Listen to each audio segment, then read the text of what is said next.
U.S. Bitcoin reserve coming, Bo Hines says, people will be very pleased.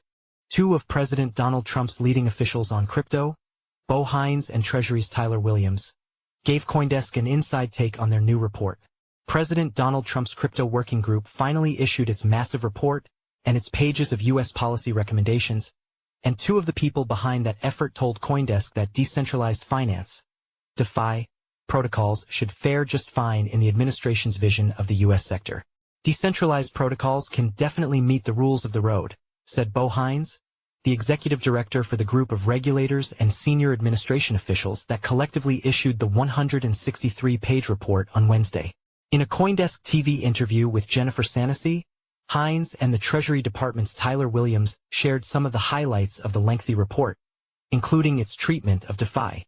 We want people innovating and developing here in the U.S., Hines said from the White House, and that requires making sure developers feel as if they have the rules of the road laid out for them.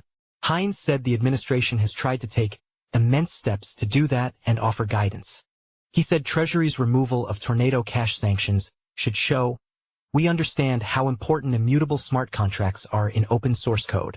Williams added that the Digital Asset Market Clarity Act passed recently by the House of Representatives has already made strides to ensure the industry would have an avenue for complying with the Bank Secrecy Act. He said this week's report delves into some of the ground already covered by lawmakers. The report was embraced by industry insiders as another step forward in Trump's aggressive crypto agenda, and Hines called it probably the most comprehensive piece of work on digital assets ever produced. And I don't think that should be lost on anyone. Virtually all of the policy initiatives and efforts described in its pages are already familiar to the dozens of crypto lobbyists working the front lines in Washington, so it didn't bring any surprise initiatives. While many of the policy items that you'll see are not unfamiliar to the audience and to the public, I think we put a little bit more meat on the bones in terms of the action items we want to see, Williams said.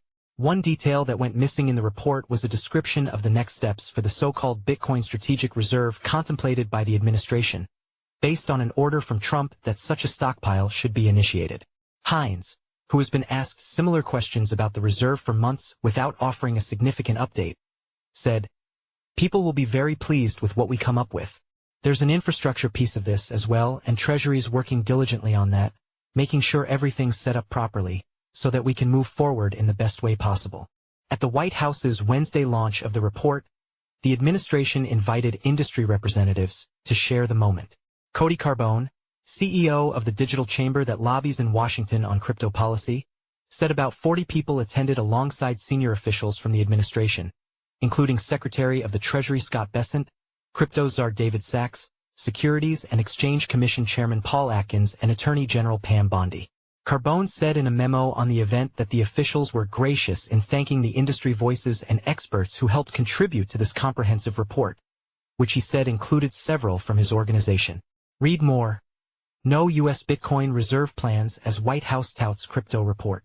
Jesse Hamilton is CoinDesk's deputy managing editor on the global policy and regulation team, based in Washington, D.C. Before joining CoinDesk in 2022, he worked for more than a decade covering Wall Street regulation at Bloomberg News and Businessweek, writing about the early whisperings among federal agencies trying to decide what to do about crypto. He's won several national honors in his reporting career, including from his time as a war correspondent in Iraq and as a police reporter for newspapers. Jesse is a graduate of Western Washington University, where he studied journalism and history. He has no crypto holdings.